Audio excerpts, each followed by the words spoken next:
Near-death experiences of Jesus.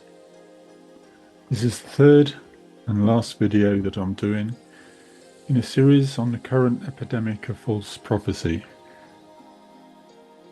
The first video dealt with the prophecies surrounding the September 2025 rapture. The second looked at how to distinguish false prophecies from true ones.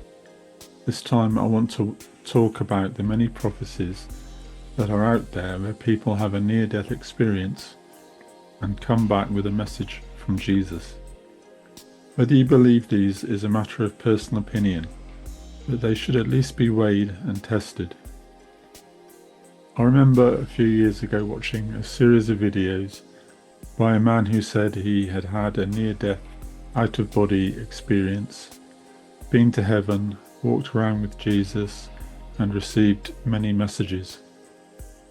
The only thing he said that was actually verifiable was that Jesus told him that he would return to his body and live his life out, and that Jesus would return before his natural life ended. Since then, the man has died and Jesus has not returned. So, yes, I have become skeptical of many near-death experience prophecies.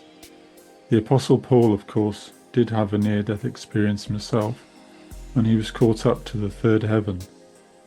This is what he said. 2 Corinthians chapter 12, verses 2 to 4. I knew a man in Christ above 14 years ago. Whether in the body I cannot tell, or whether out of the body I cannot tell. God knoweth. Such an one caught up to the third heaven. And I knew such a man, whether in the body or out of the body I cannot tell, God knoweth, how that he was caught up into paradise, and heard unspeakable words, which it is not lawful for a man to utter.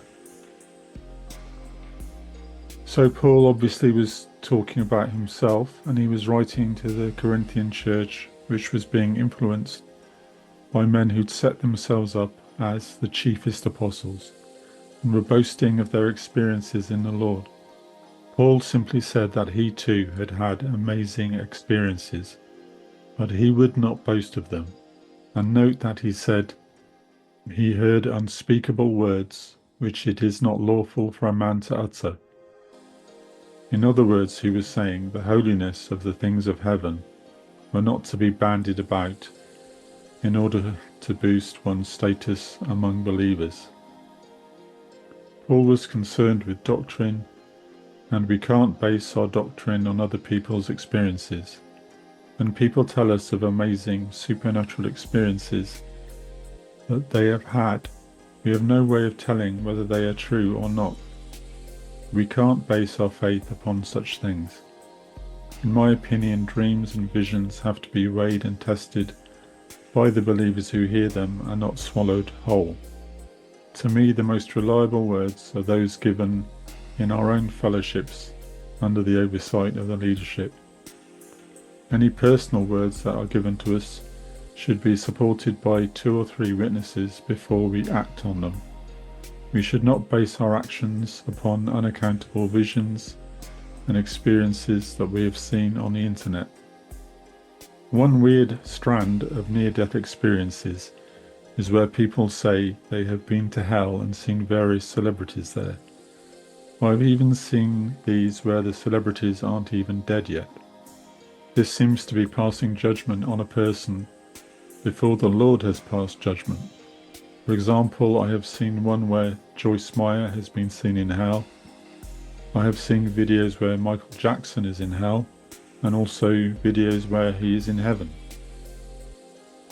Whenever I see such things, they seem convincing at first, and only when I weigh them do I reject most of them. On the whole, I think most of them spread a lot of confusion. Everything spiritual that we see or hear has an influence on us. Paul was concerned in his day that the simplicity of the gospel he preached was being polluted. 2 Corinthians chapter 11 verse 3. But I fear lest by any means, as the serpent beguiled Eve through his subtlety, so your minds should be corrupted from the simplicity that is in Christ.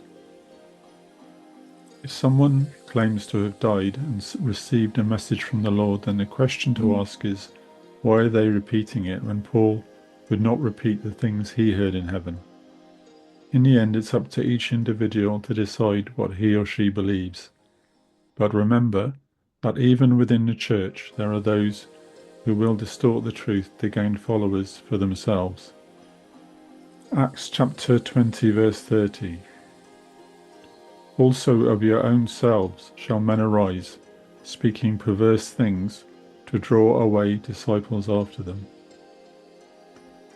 So, thank you for listening. If you found this video interesting, you can find more information at prophecy-workshop.com.